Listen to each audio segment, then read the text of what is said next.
Good afternoon. Welcome to our daily press briefing online and live on EBS. Today is Tuesday, the 8th of December. Before moving on to your questions, I would like to share with you the agenda of tomorrow's college meeting and our press arrangements. Tomorrow, the college will first discuss a security package, which includes a counter-terrorism agenda, the first progress report on the EU Security Union strategy, and a proposal for a regulation to strengthen Europol's mandate. Vice President Margaritis Schinas and Commissioner Ylva Johansson will present these files to you in a press conference after the college meeting and readout. The college will also discuss a Green Deal package, which is composed of the European Climate Pact, the Sustainable and Smart Mobility Strategy, and a proposal for a regulation on the sustainability of batteries. Executive Vice President Frans Timmermans and Commissioner Adina Vălean will come to the press room tomorrow after the previous press conference to present to you the European Climate Pact and the Sustainable and Smart Mobility Strategy. Exact timing will be confirmed later. Then on Thursday at 10 a.m., Vice President Maroš Šefčovič, Commissioner Thierry Breton, and Commissioner Virginijus Sinkevičius will be here to present a proposal on the sustainability of batteries. Puis je vous rappelle rapidement les vidéoconférences du jour. Les ministres des Affaires européennes se réunissent ce matin par vidéoconférence pour préparer le Conseil européen qui commence jeudi. La Commission sera représentée par le vice-président Maroš Šefčovič, qui informera les ministres sur la mise en œuvre de l'accord de retrait avec le Royaume-Uni après sa réunion d'hier avec Michael Gove. Michel Barnier fera aussi une mise à jour sur les négociations avec le Royaume-Uni. Pour sa part, la commissaire Vera Jourova présentera le plan d'action pour la démocratie européenne que nous avons présenté la semaine dernière. Une conférence de presse avec le vice-président Šefčovič est prévue pour 14h30. Ensuite, les ministres de Transport tiennent aujourd'hui une vidéoconférence à laquelle la commissaire Adina Vălean participe pour la Commission. Les ministres discuteront des règles sur le droit d'usage pour les poids lourds, l'Eurovignette, et la proposition de la Commission sur le ciel unique européen. Une conférence avec la commissaire Vălean est prévue vers 18h. Et avec ceci, nous sommes prêts pour vos questions. Et je passe la parole à Louise. Hello, Erik, and thank you for taking my question. I'm sorry if I came in a bit late, but I was just wondering, did you mention when there's going to be a press conference on the Digital Markets and Services Act? Thanks. Louise, these points are not on the college agenda for tomorrow, and therefore at this stage, no press conference obviously is foreseen. The DSA and the DMA are in the liste des points prévus for the following week, subject, of course, to confirmation next Monday by the Hebdo meeting, the weekly meeting of the heads of cabinet. Okay, let's open the floor to other issues. Are there other questions for us today?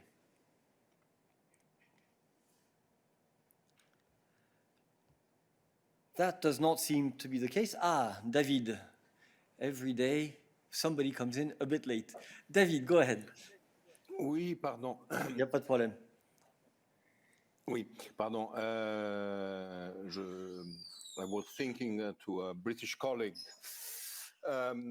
before me. I'm wondering if you have any comment about what is going on right now on Brexit talks. When do you expect the visit of Prime Minister Johnson, and if you can give us a more specific readout of what happened yesterday during the phone call. Thank you very much. Thank you, David.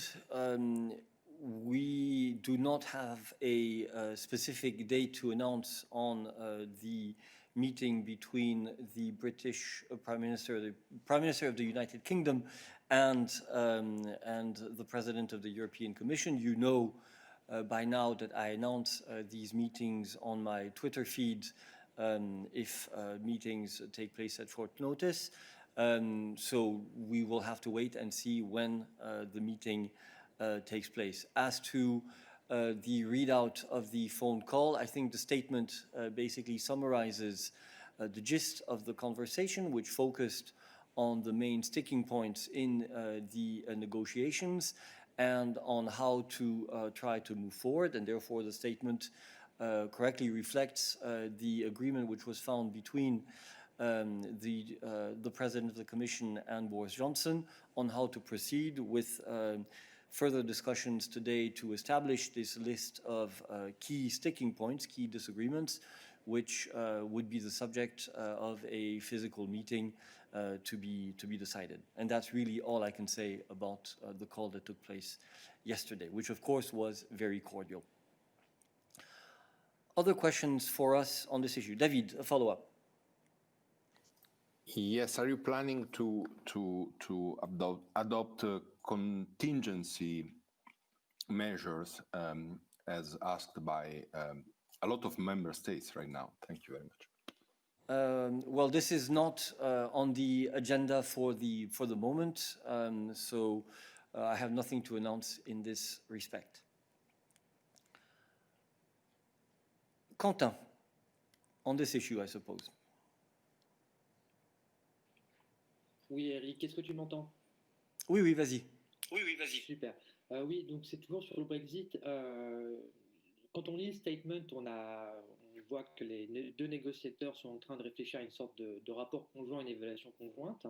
Est-ce que la Commission ou le gouvernement britannique va ou pas publier de manière un peu publique un peu les grands éléments, qu'est-ce qui se passe et où est-ce qu'en sont les négociations sur ces trois points-là pour avoir une sorte de set d'options? La question pourquoi que je pose ça, c'est parce que là, les négociations sont censées se terminer demain, si j'ai bien compris, mais ne serait-ce que pour pouvoir se préparer pour tout le monde en termes au 1er janvier, il faut quand même un peu savoir où les négociations vont, non?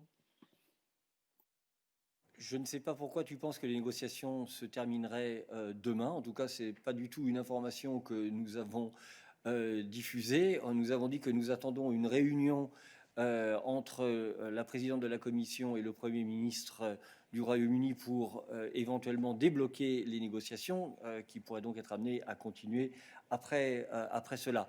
En ce qui concerne la publication d'informations, ça n'est pas du tout quelque chose qui est prévu, c'est vraiment quelque chose qui est pour les deux leaders afin de faciliter leur discussion. Tu as un follow-up? Oui, j'ai juste un follow-up sur une question un peu technique, peut-être plus pour Daniel que pour toi, je pense, Eric. Mais est-ce qu'il est possible que la Commission peut présenter et adopter ces mesures de contingence après le 1er janvier? Dan, indeed. Salut Quentin. Je ne vais pas spéculer sur les étapes à suivre à partir d'aujourd'hui. S'il n'y a pas d'accord entre maintenant et 1er janvier, ça veut dire qu'il n'y a pas d'accord. Sur les plans de contingence, je n'aurais pas grand-chose à ajouter à ce que Eric vient de dire. C'est vrai que, vu les développements récents, on approche au moment où il faut peut-être considérer ou proposer des plans de contingence. Et sur ça, j'ai déjà parlé ici la semaine dernière sur notre position sur ces plans de contingence, qui sont spécifiques et limités. Mais à ce stade, je ne vais pas spéculer sur ta question précise, parce qu'en tout cas, s'il n'y a pas d'accord en place le 1er janvier, ça ne veut pas qu'il n'y a pas d'accord. Et il y aura beaucoup de conséquences qui sont liées à cette situation. Christian. Oui, en fait, j'avais une question sur une autre réunion, mais je profite pour rebondir, pour essayer de comprendre ce que tu as dit. Donc, en fait, la réunion entre Boris Johnson et Ursula von der Leyen, essentiellement, c'est pour essayer de débloquer au niveau politique les points d'achoppement, pour permettre une reprise des négociations sur une nouvelle base. On ne pense pas qu'un accord peut être annoncé à l'issue de cette réunion. Ça, c'était ma première question. La seconde, c'est que j'ai vu dans les gazouillis de la présidente hier une annonce assez extraordinaire, la première fois que le secrétaire général de l'OTAN va venir participer à une réunion du collège. Je crois que c'est le 15 décembre. Est-ce que tu peux m'en dire un petit peu plus? Est-ce que vous avez prévu, je ne sais pas, un peu de presse, des images, enfin quelque chose? Parce que c'est annoncé comme une première. Et je veux bien le croire parce que Stoltenberg est déjà venu chez le haut représentant, il est venu au Conseil, mais je crois qu'il n'y a aucun secrétaire général de l'OTAN qui est déjà venu au Berlaymont. Merci. Merci. Sur ta première question, écoute, il est très difficile de prévoir exactement quel pourrait être le résultat de la réunion qui aura lieu entre la présidente de la Commission européenne et le Premier ministre du Royaume-Uni. Il est clair que l'idée ne peut pas être de ficeler de manière définitive une négociation dans le cadre d'une réunion entre deux leaders. Ce n'est pas généralement à ça que sert ce genre de négociation. C'est une négociation qui permet éventuellement de lever des blocages substantiels sur les points principaux afin qu'ensuite les équipes finissent le travail. C'est généralement comme ça que les choses se passent. Mais encore une fois, c'est une réunion qui est un peu la première du genre dans le cadre de ces négociations. Donc, il faudra voir exactement ce qui se passe. En ce qui concerne la réunion, la visite du secrétaire général de l'OTAN la semaine prochaine, effectivement, tu as raison de dire que c'est historique en ce sens que c'est la première du genre. Il y aura certainement des images qui seront mises à disposition. Le secrétaire général viendra à la réunion du collège pour discuter de l'ensemble des dimensions de la coopération entre l'Union européenne et l'OTAN, et on peut penser à un certain nombre de thèmes. Il y a bien entendu tous les thèmes liés à la résilience, que ce soit en matière de cybersécurité, d'infrastructures, de désinformation, etc., etc. Il y a toutes les thématiques liées à la technologie, la 5G, l'impact que cela peut avoir, etc., etc.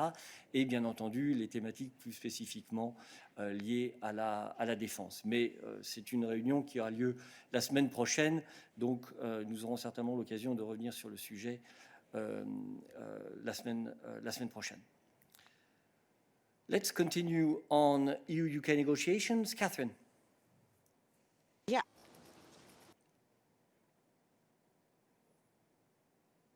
Ask if there's any reaction to the British, I think it was a statement that they would be prepared to remove one of the offending clauses in the internal market bill and then deactivate two others. I'm just wondering, do you have any comments on that? Does Daniel have anything to say? And if, I mean, is deactivation good enough for the Commission? Thank you. Hi, Catherine. Thanks very much for your question. I think you'll be aware that Vice President Maroš Šefčovič had a political meeting yesterday with Michael Gove to discuss exactly these issues, the implementation of the withdrawal agreement and the protocol on Ireland and Northern Ireland in particular. The meeting was very constructive. It was result-oriented. I can tell you that very good progress was made on all of the outstanding issues related to the implementation of the protocol on Ireland and Northern Ireland. Ensuring that the withdrawal agreement itself will be fully operational on the 1st of January in a couple of weeks' time. As Eric also said at the beginning of this meeting, the Vice President is briefing ministers on these latest developments as we speak. So I would suggest that you wait until the press conference after the General Affairs Council to ask him for more details on that. Thank you. Other questions on EU-UK negotiations? Samuel.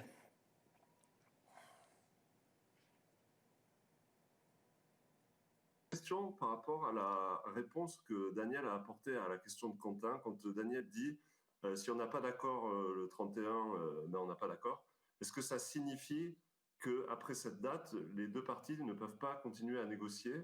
C'est-à-dire, est-ce qu'on peut imaginer une hypothèse où au 1er janvier, on aurait une base de relations sur la base Organisation mondiale du commerce et que les deux parties continuent à négocier pour, dans les mois qui suivent, trouver un accord qui serait plus satisfaisant? Merci Samuel. Ça, je n'ai pas dit qu'il n'y aura pas de négociation. Ça, on ne sait pas. Ce qu'on sait, s'il n'y a pas d'accord le 1er janvier, il n'y aura pas d'accord. Et il y aura beaucoup de conséquences liées à ce fait. C'est tout ce que je peux dire aujourd'hui. Voilà, bien entendu, c'était lié aux mesures de contingence et la question portait sur est-ce que vous allez adopter les mesures de contingence avant ou après le 1er janvier. Il est évident qu'on préférait que les choses soient préparées avant le 1er janvier, mais on ne peut pas exclure que les choses se passent aussi après. Ce qui est clair, c'est qu'il y aura des conséquences au 1er janvier s'il n'y a pas d'accord et que, bien entendu, l'Union européenne s'est préparée à cette situation et continuera à faire tout ce qui est dans son pouvoir pour préparer les citoyens, les entreprises, l'ensemble des acteurs aux conséquences d'une telle situation. Alors, restons... je vois encore 2 mains levées. On reste pour l'instant sur les questions des négociations UE-Royaume-Uni. Odile.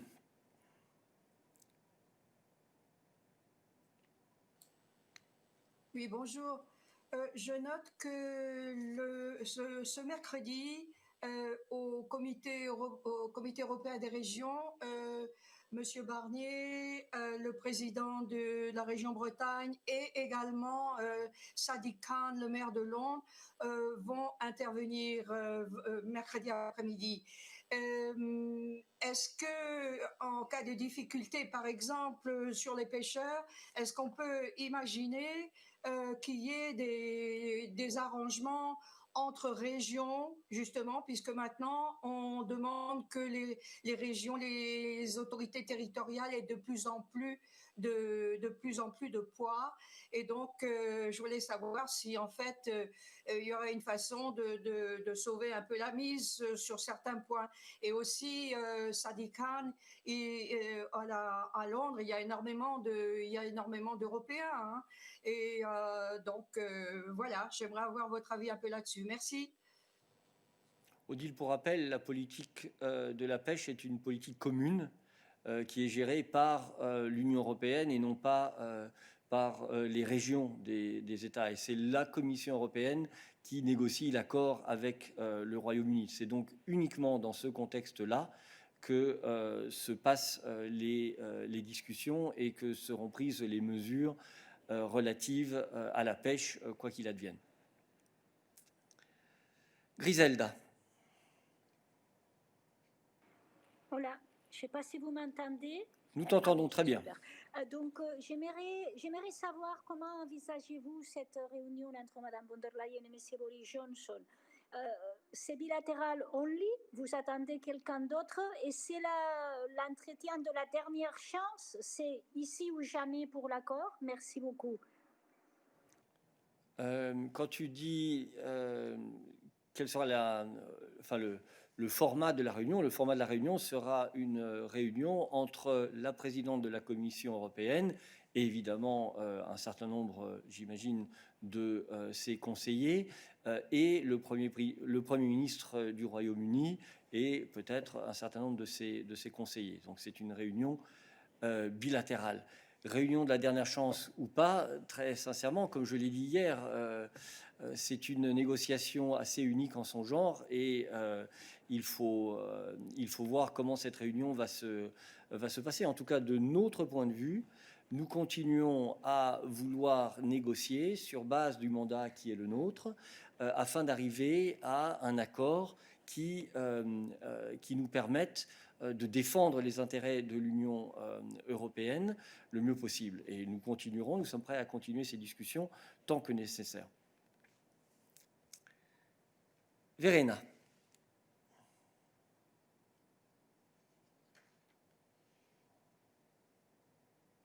Verena, we've lost you. Your mic source. Yes, go ahead. We see you now. Yes. Hi. Thanks for taking my question. I just understood you to say that even after a no-deal break on the 1st of January, there could be negotiations. I was just wondering if you could specify a little bit on which basis this would happen and how this could work, and if there is a way to have a provisional format to mitigate some of the no-deal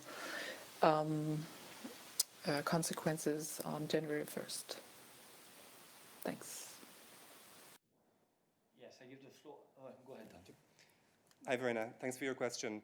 I think you know what we are doing now. We are negotiating a partnership agreement, a future agreement with the UK on the basis of a mandate that was provided to us by the member states and with the support, of course, of the European Parliament. If that deal is not in place on the 1st of January, then we have a no-deal situation. That does not exclude that negotiations can continue from our side, and it does not exclude that we can continue on the basis of the mandate that's given to us. Thank you. We stay on this issue. Tommaso. Excuse me, it's not on this. Okay, just stay there in case there are other questions on this issue. Virginie, sur ce sujet? Vous m'entendez là? Nous t'entendons. Vous m'entendez? Nous t'entendons. Voilà. Excusez-moi, je mets la caméra. Bon, je voulais juste savoir si c'était le cas, si les négociations devaient continuer après le 1er janvier. Monsieur Barnier pourrait toujours être le chef, le négociateur en chef des Européens, parce qu'il y a une histoire de limite d'âge, donc ça veut dire qu'il faut changer de négociateur en chef? Virginie, très clairement, nous avons des institutions qui négocient. Il y a évidemment un apport très important par les personnes, les individualités dans ce contexte, mais une négociation, elle est entre institutions et il y a une continuité institutionnelle. Donc, tu nous poses une question extrêmement hypothétique, mais il est évident que la Commission, en toutes circonstances, continuerait à avoir une équipe en mesure de négocier avec les Britanniques. Qui serait dedans, etc. C'est certainement pas quelque chose sur lequel nous allons spéculer. Nous sommes en train de voir s'il est possible de conclure ces négociations avant le 31 décembre. D'autres questions sur... Virginie, follow-up. Non, mais je ne spécule pas. On est en train de dire qu'éventuellement, même s'il y a un no deal au 1er janvier, on peut continuer à négocier l'an prochain sur la base du mandat actuel de la Commission. Très bien. Il y a aujourd'hui, ce n'est pas de la spéculation, il y a un négociateur en chef des Européens qui est Michel Barnier. Si j'ai bien compris, il y a une limite d'âge, il ne peut pas continuer en janvier. Je voudrais juste vérifier ce point-là. Je ne suis pas en train de te demander qui va négocier pour les Européens. Je sais bien que... Voilà, je veux juste... C'est factuel, ce n'est pas de l'interprétation, ce n'est pas de la spéculation, c'est... Michel Barnier, en théorie, ne peut pas continuer à exercer ce travail après le 1er janvier. C'est ma question. Virginie, tu connais la réponse à ta question sur la limite d'âge. La limite d'âge est effectivement celle que tu as annoncée. Ce qui se passera en ce qui concerne la composition de l'équipe de négociation, je ne rentrerai pas dans cette spéculation. Je te rappelle que la question est beaucoup plus importante, c'est y aurait-il un partenaire avec qui négocier au-delà du 1er janvier? C'est surtout ça la question qui nous intéresserait si nous étions dans ce cas de figure. Je te repasse avec plaisir la parole, mais je n'ai rien d'autre à rajouter sur cette question, Virginie. Mais je t'en prie. Aucun doute qu'il y a des questions plus fondamentales, mais il se trouve que c'est ma question. Donc, on est bien d'accord que Michel Barnier, après le 1er janvier 2021, ne peut plus être salarié de la Commission. Et voilà, point. Je veux juste vérifier ça. On est d'accord sur le fait qu'il y a une limite d'âge qui entre en application à partir du 70e anniversaire, si je me souviens bien, et que cette limite d'âge s'applique à tous les agents de l'Union européenne qui ont statut de fonctionnaire ou d'agent temporaire. Voilà. Donc ça, c'est absolument clair. En ce qui concerne les arrangements sur une équipe de négociation, c'est à la Commission de décider ce qu'elle souhaite faire, comment elle souhaite organiser les choses. Y a-t-il d'autres questions encore sur les relations entre l'Union européenne et le Royaume-Uni? Je n'en vois plus. Thank you, Dan. Nous passons à ta question, Tommaso. Hi, good afternoon, Tommaso Lecca at G News Agency. Thank you for the floor, and sorry if I don't use the camera, but my connection is quite weak today. So I have a question regarding the Recovery and Resilience Facility.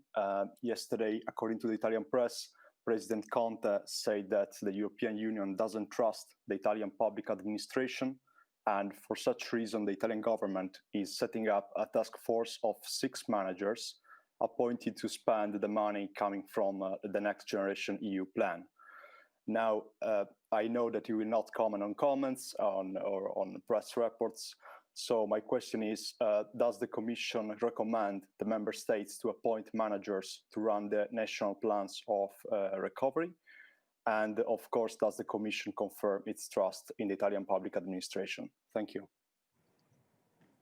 Thank you. The one thing I would say is that on the part of the Commission, we have set up a specific task force to manage the implementation of the Recovery and Resilience Facility. This is a really ambitious program, obviously, that is going to be implemented.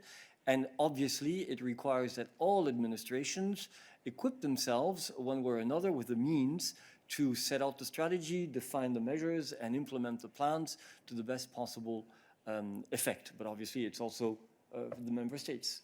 But I pass the floor to Marta. Thank you very much. So on your question, I would just refer you to the guidance that the Commission has published recently on how best prepare recovery and resilience plans. You will also find a section there on how to best organize at national level. But I think what is important is that the Commission has never provided any guidance, formally, informally, about how to organize the political structures to prepare plans or administer the funds. So this is, of course, squarely in the hands of the Italian government, how to organize itself in this purpose. Thank you. Thank you very much. Okay, other questions on this, the Recovery and Resilience Facility? No, it does not seem to be the case. So we move to other issues. Marina. Thank you, Marta. Yeah, thanks, Eric. I have a question regarding the Belgrade-Pristina dialogue for Peter, if he's here. So my question is, because Peter told us that he will give us the information about the dialogue on Thursday, what will be on the agenda? And also, Peter, if you can tell us, is the EU as a main facilitator made available the talks on association of the Serbian community to be back on the table? Thank you. Thank you, Marina. There is nothing new I could add to what I said already on Friday. There will be meeting of the chief negotiators on Thursday here in Brussels, invited by the EU facilitators, and the agenda will be announced when we find it appropriate. Thank you. Are there other questions on foreign relations for Peter? Mose, you have a question on foreign affairs. Yes. Thank you, Eric. This could be for Peter as well. It's about it's about the global human rights sanction regime, which was adopted yesterday by the Foreign Affairs Council. And I heard that High Representative Borrell said at the press conference it is up to the member states to start to apply it and to propose sanctions against certain countries. So my question is if you think that this regime Mose, can I'm sorry. be applied, at least in theory. Mose, I'm sorry, but you're completely breaking up. We can only hear about one of every 3 words, and we would certainly not want to interpret the question based on the couple of words that we have seen. So let's see if you can fix the issue. I'll look to Jonathan to see if he thinks that this is possible, and if not, I'll ask you to contact us bilaterally. In the meantime, on foreign affairs, we stick to foreign affairs. Tommaso, you have a question on foreign affairs. Oui, merci, bonjour. C'est une question sur la Libye. Parce que, comme vous savez, il y a 18 pêcheurs italiens qui sont prisonniers à Benghazi depuis plus ou moins 100 jours. Et je voudrais savoir si l'Italie vous a demandé d'intervenir pour faciliter leur libération ou pas. Merci. Merci. Je pense que c'est une question plutôt pour les autorités italiennes, mais en général, l'Union européenne et notre service diplomatique, le service des actions extérieures, est toujours prêt pour aider et assister les pays membres si on a besoin de notre assistance et l'aide pour solver les problèmes que les pays ont dans le domaine bilatéral, consulaire ou dans le domaine avec des relations avec les partenaires des pays tiers. Merci. Nous restons sur les affaires étrangères et plus particulièrement sur la Libye, puisque nous avons ouvert ce chapitre. Y a-t-il d'autres questions sur la Libye? Tommaso, tu as un follow-up. Pardon, je n'avais pas vu. Oui, merci, parce que je voudrais seulement savoir si l'Italie vous a demandé ou pas d'intervenir. Merci. Oui, mais comme je dis, si nos partenaires nous demandent quelque chose, nous avons l'habitude de travailler en discrétion. Donc, je ne veux pas commenter si le partenaire a demandé l'aide ou l'assistance ou non, parce que c'est une chose où les compétences, c'est très strictement dans le côté des pays partenaires. Donc, je insiste que vous posez la question à les autorités italiennes. David, sur le même sujet? Non, pardon. Oui, c'était sur le même. Vu que vous voulez pas répondre à une question assez simple, inutile de vous la poser. Désolé. Donc, nous restons sur la question Libye. Thomas Migliarina, c'est sur la Libye? C'est sur la Suisse, c'est bien ce qu'il me semblait. Donc, pas encore. Y a-t-il d'autres questions sur la Libye ou sur d'autres domaines, relations extérieures, pour Peter? Noureddine. Bonjour Eric, bonjour Peter. Je voudrais tout simplement vérifier, parce qu'hier j'ai posé la question aux représentants sur si le Conseil avait discuté de la demande de la Grèce d'imposer un embargo sur les armes qui sont exportées de l'Europe vers la Turquie. Je n'ai pas eu de réponse. Je voudrais vérifier, Peter, est-ce que hier le Conseil a discuté de cette question? Est-ce que tu es en mesure de me dire les différentes réactions ou certaines réactions des États membres sur le sujet? Merci. Merci Noureddine. Le haut représentant a dit tout qu'on peut dire sur les discussions, qu'on pense que c'est utile à dire ou expliquer sur les discussions des ministres. Vous savez que les discussions ont lieu aussi dans un environnement confidentiel. Et avant le Conseil qui va décider la direction de notre relation avec la Turquie, je ne voulais pas spéculer ou je ne vais pas ajouter aucune chose à les réponses et à les remarques des hauts représentants sur le contenu du Conseil des affaires étrangères hier. J'espère que vous pouvez encore nous voir, car le reste de la salle est plongé dans le noir. Ah voilà, ça y est. Très bien. Nous restons sur le sujet affaires étrangères, Libye, Turquie, et je vois une question c'est Maria, Open TV?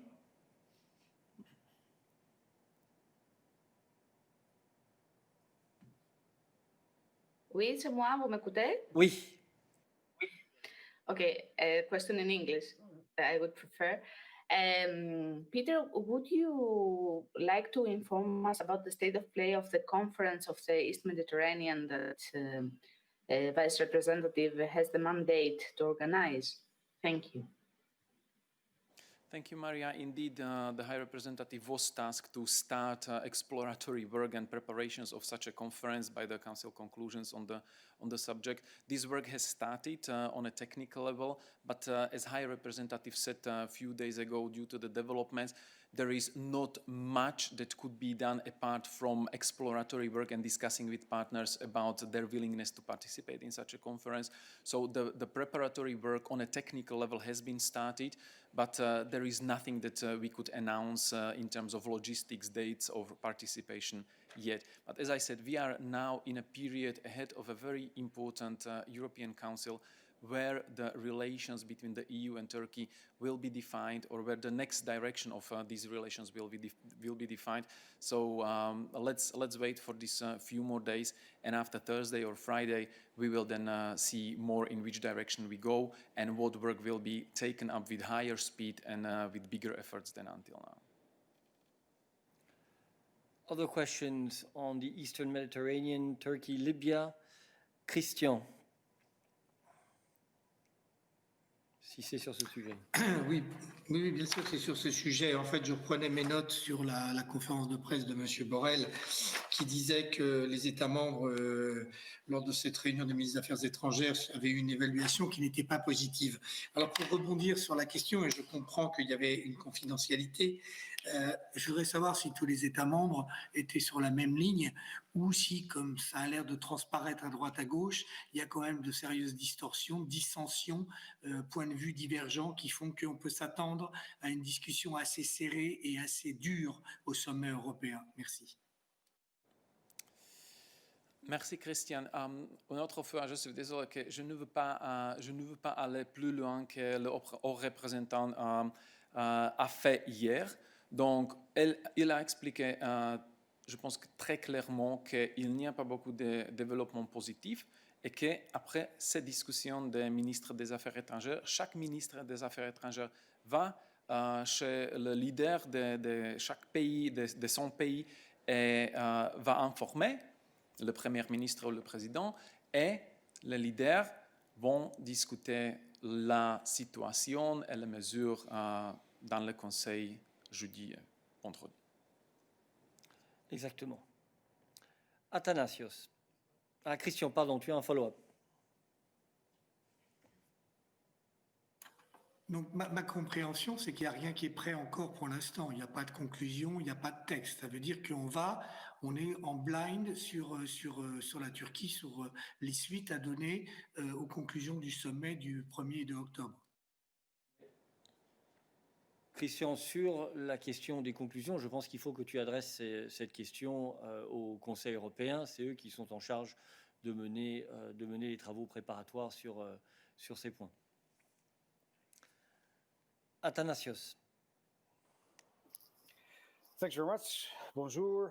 Peter, could you please refresh our memory on the measures already taken for Turkey in the context of the previous European Councils and Foreign Affairs Councils? And could you please confirm that back in 2019, with the case of Syria and the invasion of some Turkish forces there, some kind of coordinated national embargo scheme was already decided for this country?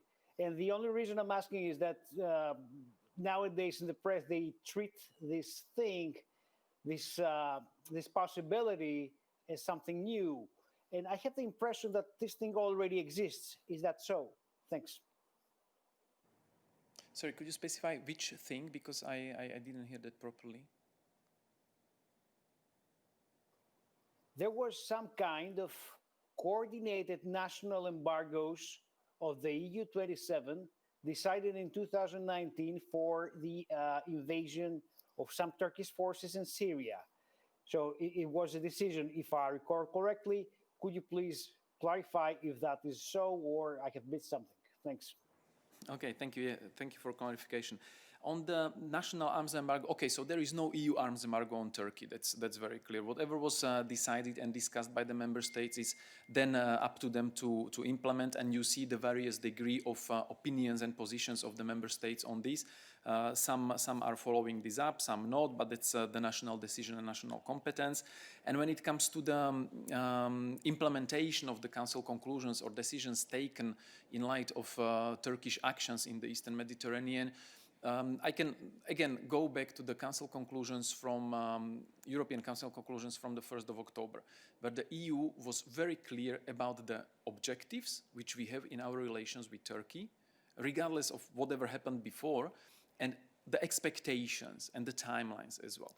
And we said that the EU is ready to re-engage with Turkey based on cooperation, constructive cooperation and dialogue. And this is the preferred option.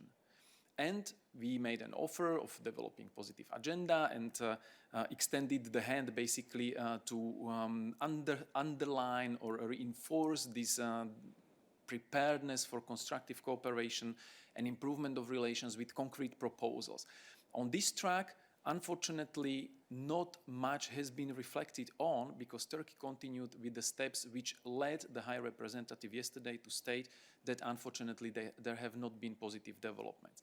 Now, for the Council, anything is on the table. The leaders will be deciding which direction we go, which decisions will be taken, or which measures will be then enforced or decided on. Previously, the EU, you know already that the EU was sanctioning or adding on sanction list entities or individuals who were or are involved in the illegal drillings or exploratory activities related to possible drillings.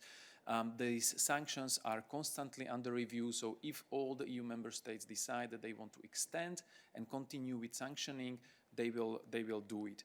But as I said, all this needs to be waited for until the leaders sit down and have a proper discussion and review of all the actions by Turkey over the last few months in order to see in which direction and how are we going to proceed with Turkey.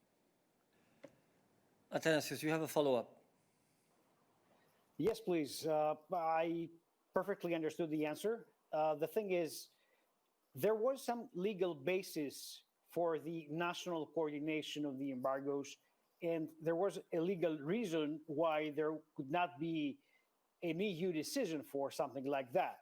And as explained back then, I think by yourself or the High Representative, it was that you cannot enforce an arms embargo if the UN doesn't mandate so. You cannot do it only on the EU level. There has to be a UN pre-existing decision, as in the case of Libya. So my question now is there anything that has changed in the legal background for such a decision or not?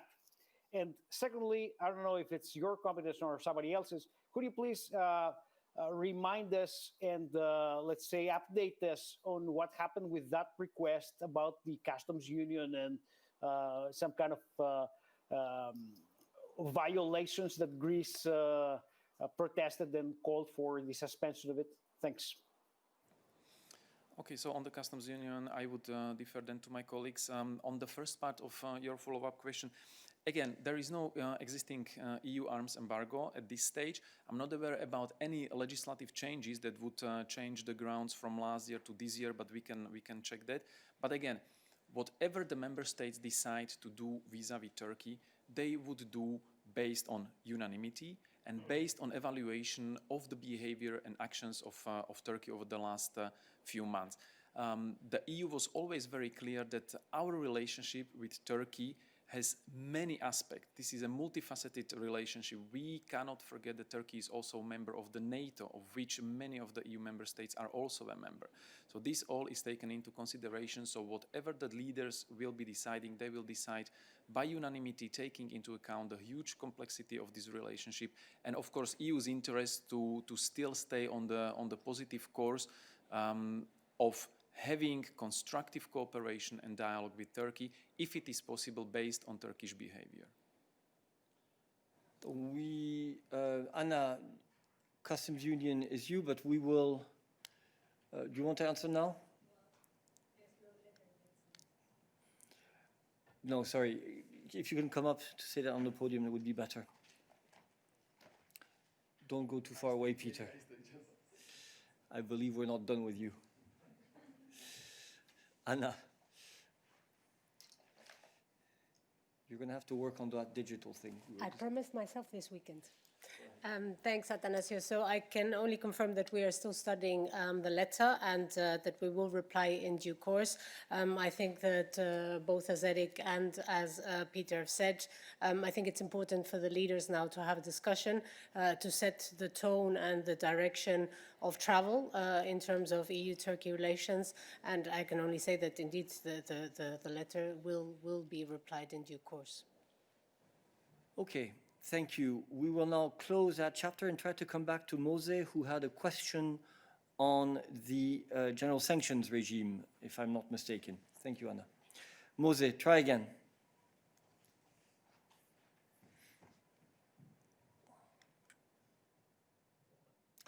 Mose does not seem to be there anymore, so we move to Thomas with a question on Switzerland. Oui, en fait, les questions sont devenues deux. Mais un, c'est pour Peter, c'est très simple. Peter Stanos, il est toujours là. Maintenant, est-ce que le secrétaire général Stefano Sannino a des rendez-vous prévus avec, va recevoir quelqu'un de Suisse dans les prochains jours? Et la deuxième, c'est une question de transport. Je ne sais pas si tu veux te la poser maintenant ou pas. Vous m'entendez, n'est-ce pas? Sur la question suisse, est-ce que le nouveau secrétaire général a des rendez-vous avec les interlocuteurs suisses? Dans ce moment, je ne peux pas confirmer aucun rendez-vous. Merci. Nous reviendrons sur la question transport après. Y a-t-il d'autres questions? Thomas, tu as une question de follow-up sur la Suisse. Sur le transport, on reviendra après. Non, ok. Enfin, je ne sais pas. Vas-y. C'est un peu confus. D'accord, nous restons sur les questions affaires étrangères. Pour Peter, Marina, you have a question.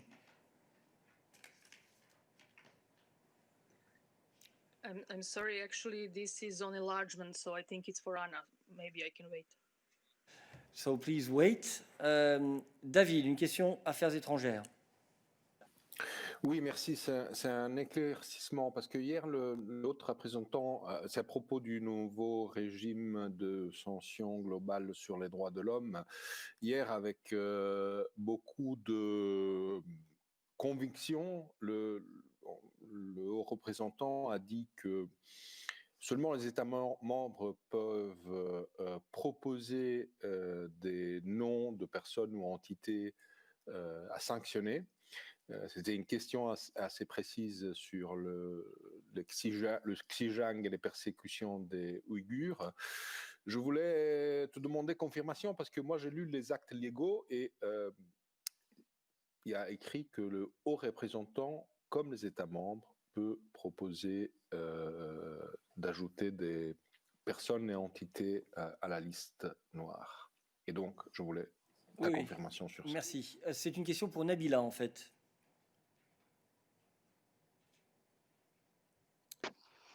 Oui, bonjour, bonjour David.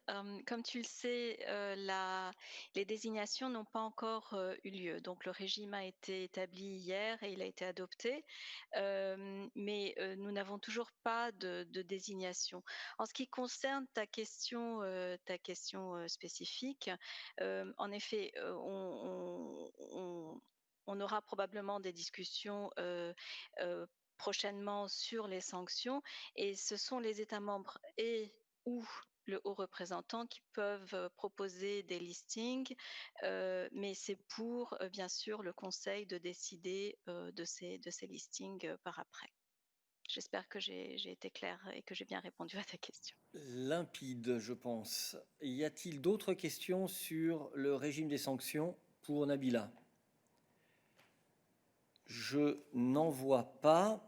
Et donc, nous allons quitter le domaine relations extérieures au sens strict du terme et revenir à la question de Marina sur l'élargissement.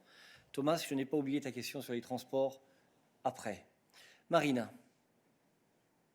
Thank you, Eric. So I think this can be for Anna or maybe for you, because European Commission from the beginning of this mandate said that Western Balkans is a priority, and you did lots of work on the new methodology.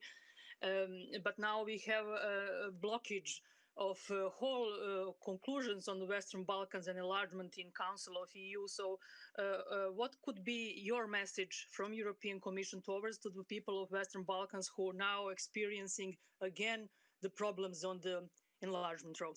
Thank you. Hi, thanks so much, Marina, for the question. I think that from the EU's perspective and from the Commission's perspective, for sure the Western Balkans are a priority for this Commission. The President has, in several occasions, also made this a clear priority of her term in office, and I think that we are working with the Western Balkans on several fronts. We've put a substantial package on the table to help the Western Balkans address the COVID pandemic, which has affected heavily in Europe, elsewhere, and also in the Western Balkans.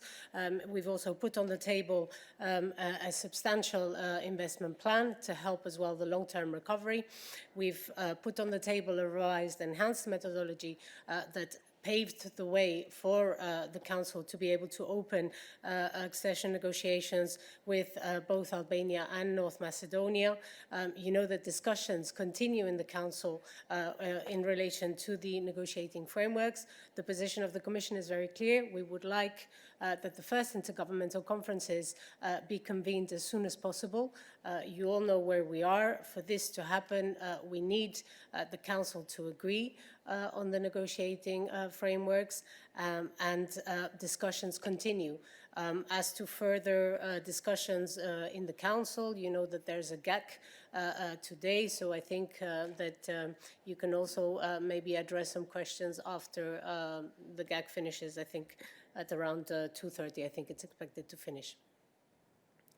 A follow-up, Marina. Eric, just a short one. Anna, do you maybe think that there is some kind of flaw in these all new methodologies because we're experiencing once again the same problems that we had before? Marina, you know very well that the enlargement process is the article in the treaty to deal with enlargement questions is very clear. What we've put on the table is a methodology that can, provided that accession countries also make efforts and reforms, to be able to regain credibility and trust on both sides. It is very clear that the member states are very important in this process as well. And I would furthermore just say that the EU countries at the maximum level have time and time again reconfirmed the European perspective of the Western Balkans, and this perspective remains unchanged, and it's very clear, and all member states agreed to this. Thank you, Anna. I think it's clear that there will always be bumps along the road of an enlargement process. Negotiations will sometimes hit difficulties. It's not a bed of roses becoming a member of the European Union, that's for sure, for anybody. But that does not detract from the fact that for President von der Leyen and for the College as a whole, the enlargement process to the Western Balkans is indeed a priority. It requires definitely stamina, endurance, and character, but we will persevere down that road. So we can now move to the question from Thomas on transport. Thomas. Oui, voilà, je suis là. Merci. Alors, les chemins de fer fédéraux suisses et Trenitalia ont annoncé à partir de après-demain l'interruption du trafic ferroviaire entre la Suisse et l'Italie, deux pays Schengen. Ça concerne beaucoup de trains, presque tous les trains transfrontaliers, mais aussi des grandes lignes. Je me demande si vous êtes au courant et si par hasard vous avez des commentaires à faire. C'est lié aux mesures italiennes anti-Covid, aux dernières mesures de confinement pendant les fêtes et tout ça, apparemment. Merci. Merci. Je ne pense pas que nous ayons d'informations spécifiques sur cela et donc pas de commentaires à faire. Si tu as des informations plus précises sur lesquelles tu voudrais une réaction, je propose que tu t'adresses à Stéphane en bilatéral. Y a-t-il d'autres questions pour nous aujourd'hui? Christian. Oui, c'est toujours au sujet des entraves sur la libre circulation. En France, jusqu'à présent, il y a un risque que ça ne soit pas levé. On ne peut pas traverser la France pour aller dans les régions. Est-ce que vous trouvez que c'est normal qu'on puisse ainsi entraver la libre circulation des citoyens? Merci. Alors, une question pour Christian.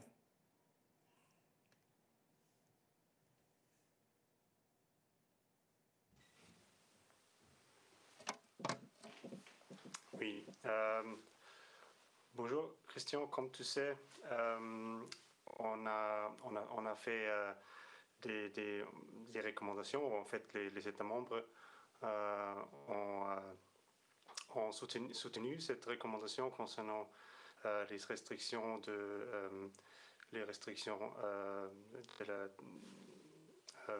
le voyage. Et c'est maintenant pour les États membres d'appliquer les règles ou les recommandations qu'ils ont mis en accord. Je n'ai pas un immédiat commentaire de faire sur les mesures individuelles des États membres. Effectivement, c'est une compétence nationale, donc nous n'allons pas commenter plus avant. Tu as un follow-up, Christian?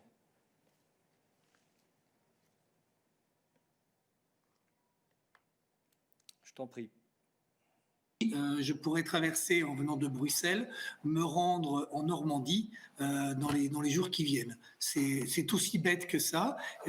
Actuellement, je ne sais pas. On a bien compris ta question, mais je pense que Christian a donné la réponse. David. Oui, merci Eric. Je crois que c'est assez important pour les personnes, les marchandises, etc., avoir de la clarté sur tout ça. Parce que chaque État membre, même après avoir approuvé à l'unanimité ou à majorité, je ne me rappelle plus, les recommandations, etc., en ce moment, chaque État membre fait ce qu'il veut. Si quelqu'un veut aller en Italie, il doit présenter un test à l'embarquement, réalisé dans les 48 heures, même en partant de la Belgique, même si c'est difficile d'avoir les résultats dans les 48 heures. On a déjà vu ça avec la Grèce. On ne sait pas comment ça va se passer aux frontières. On ne sait pas si on peut traverser la France, etc., pour aller dans un autre pays européen. Et donc, et vous avez un rôle en réalité à jouer parce que vous devez vérifier la proportionnalité des mesures qui sont adoptées et qui risquent de limiter la libre circulation des personnes.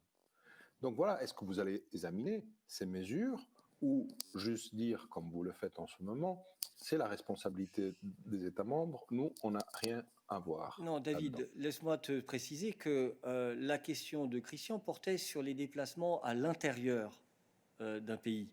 Non pas entre États membres de l'Union européenne. Et sur le deuxième point, il est clair qu'il y a une compétence européenne en ce qui concerne effectivement le respect de Schengen. Mais ce n'est pas la même chose en ce qui concerne les déplacements à l'intérieur d'un pays. Il y a énormément d'États qui, à un moment ou un autre, ont pris des décisions sur ce point. Certaines régions qui se sont confinées et qui ont limité les mouvements. C'était le cas dans certains pays de l'Union européenne, comme l'Espagne, je me souviens à un certain moment, par exemple. Nous, notre compétence, elle est sur les déplacements entre États membres. Et là, effectivement, la Commission a un rôle à jouer. Je peux repasser la parole à Christian sur ce point. Ah, oui, à Christian, pardon, sur ce point. Non pas Christian Spielmann, mais Christian Wiegand. Christian, sur le contrôle de proportionnalité.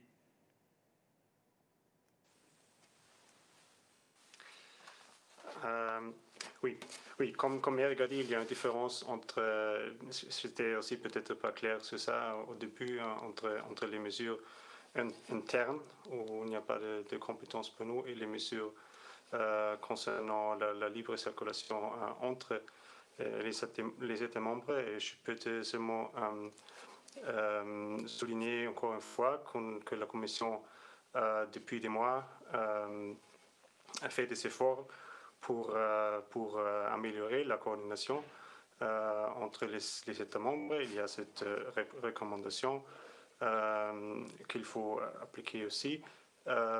Et bien sûr, il faut respecter les principes fondamentaux de la proportionnalité et aussi de la non-discrimination entre les citoyens européens.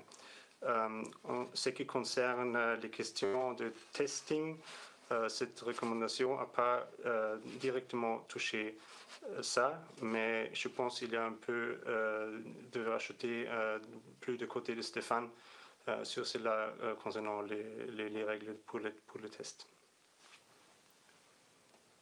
Merci. Christian, tu as de nouveau une question sur ce sujet. Compétences sur les frontières, on n'a pas de compétences sur les mesures internes. Tu m'entends ou pas? Christian, excuse-moi, mais tu parles toujours trop tôt. Il faut d'abord que tu appuies sur le bouton, que tu attendes une seconde avant de commencer ta question.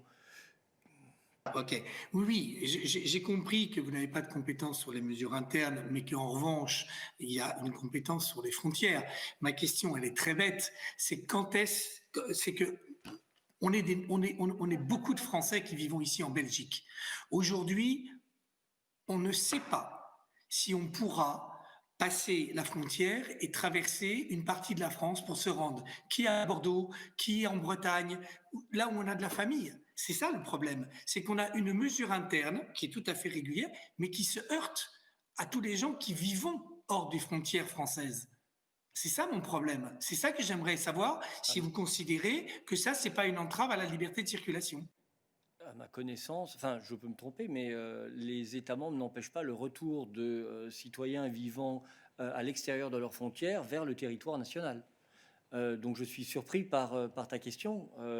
On va certainement vérifier, mais à ma connaissance, la France n'interdit pas le retour de citoyens français vivant en dehors du territoire national vers la France pour les fêtes de Noël, par exemple, comme tu viens de le dire. Mais si tu as des informations qui démontreraient l'inverse, on serait ravis évidemment de regarder cela.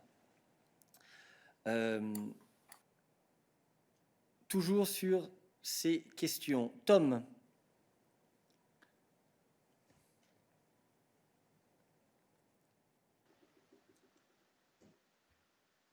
Vous m'entendez?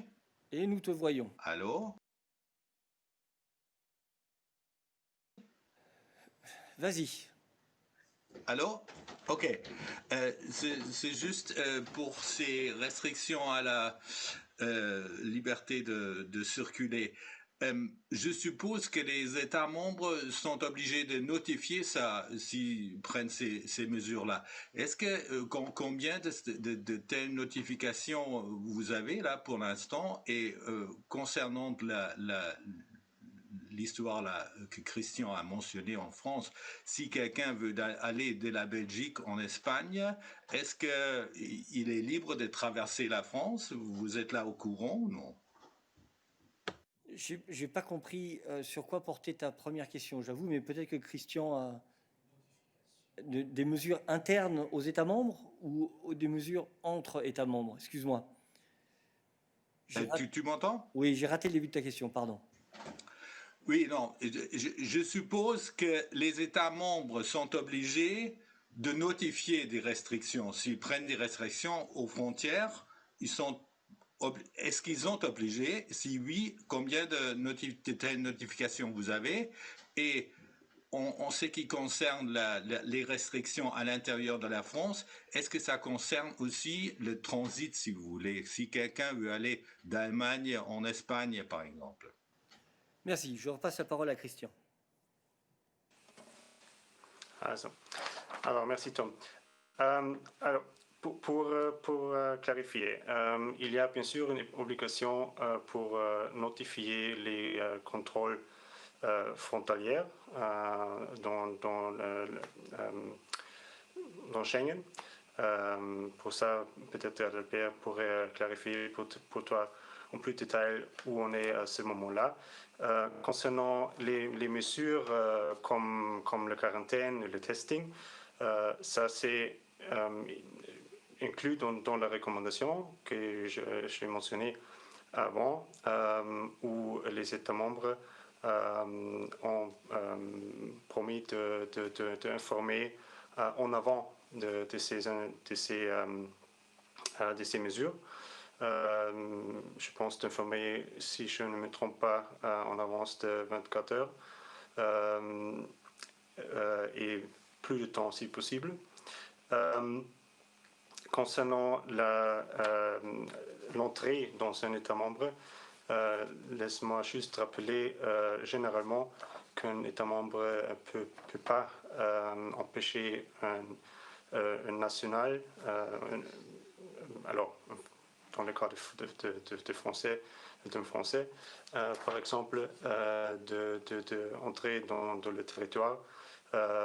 Et la même chose applique pour les personnes qui résident, les citoyens européens qui résident dans un État membre. Et aussi, nous avons recommandé pour tous les États membres de toujours faire possible pour les gens de traverser un État membre pour retourner à la maison.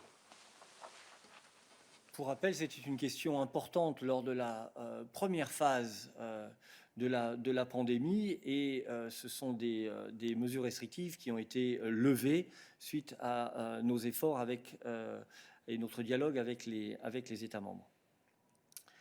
David. Oui, tu as demandé un cas, Eric, de possibilité de refuser l'entrée à un citoyen d'un État membre par le même État membre. Par exemple, l'Italie, dans sa législation, le prévoit, parce que tu ne peux pas embarquer si tu n'as pas un test négatif dans les 48 heures, même si on n'a pas la possibilité d'avoir les résultats dans les 48 heures. Et la même chose, ils peuvent te refuser d'entrer si tu n'as pas le test à la frontière terrestre. Donc voilà, là, tu as un cas concret. Si vous voulez intervenir, c'est bien. Sinon, on va se retrouver avec des gens à la frontière et des gros problèmes. Non, mais ça, ce n'est pas une interdiction générale. Il y a une mesure de sauvegarde sanitaire qui s'applique à l'ensemble des citoyens qui souhaitent se rendre sur le territoire national. Et donc, si tu remplis la condition, tu as le droit de rentrer. Donc, on ne s'est pas compris sur ce que je voulais dire. J'entends bien que ce que tu dis est effectivement une mesure qui peut mener à restreindre le droit d'un citoyen italien de se rendre en Italie. Tu as tout à fait raison. De même que tout Allemand qui se rend en Allemagne doit nécessairement respecter une période de quarantaine, ainsi que tout citoyen d'un autre État membre. Et Athanasios a eu à de très nombreuses occasions l'opportunité de nous demander ce que nous pensions des tests qui étaient demandés aux citoyens grecs rentrant en Grèce. Il n'y a rien de nouveau dans les questions qui sont posées et notre réponse ne peut donc être que la même que celle que nous avons toujours donnée jusqu'ici sur ces sujets, sur le droit des États membres de prendre un certain nombre de dispositions permettant de contrôler l'évolution de l'épidémie. Voilà, mais ça n'est pas la même chose que simplement dire il n'y a aucun mouvement prévu entre la Belgique et la France ou à l'intérieur de la France entre les régions, des mesures réellement de confinement marquées territorialement sans exception ou avec quelques petites exceptions. Ce n'est pas la même chose. Thomas. Oui, je voulais juste dire que dans le cas Suisse-Italie, en fait, il s'agit d'une décision prise par deux compagnies ferroviaires, mais qui sont des compagnies publiques ou qui font un travail de service public. Donc, l'Italie a pris des mesures et évidemment, les Suisses ont considéré que c'était ingérable de suivre ces mesures et ils ont décidé d'arrêter les trains à partir du 10 décembre jusqu'à nouvel ordre. Il y a même une société conjointe qui s'appelle TILO, Ticino Lombardia, qui gère les trains régionaux. Alors, il y a aussi cette dimension, au moins pour l'Union européenne, il y a aussi cette dimension probablement obligation de service public. Les trains vont s'arrêter à la frontière, après, je ne sais pas, on va traverser la frontière après, c'est pas encore clair. Et comme le disait déjà David et les autres, si vous avez des choses même après, bah, évidemment, on est toujours preneur. Merci. Merci pour ces précisions, mais tu comprendras que nous n'allons pas réagir à chaud aux éléments d'information que tu nous as transmis. On va regarder ça plus en détail et on reviendra vers toi. Merci. Y a-t-il d'autres questions pour nous aujourd'hui? Ça n'est pas le cas. Non, oui, David, une dernière question. Et ensuite, je Oui, clôturerai quand l'idée. est-ce que la présidente de la commission va venir en salle de presse pour répondre aux questions des journalistes? Oui, David, j'apprécie beaucoup cette question. J'y réponds régulièrement. Je ne vais pas répéter la réponse que je t'ai donnée l'autre jour. Elle descendra au moment opportun. Merci. Je termine donc le rendez-vous de midi et je vous donne rendez-vous demain pour le readout du collège.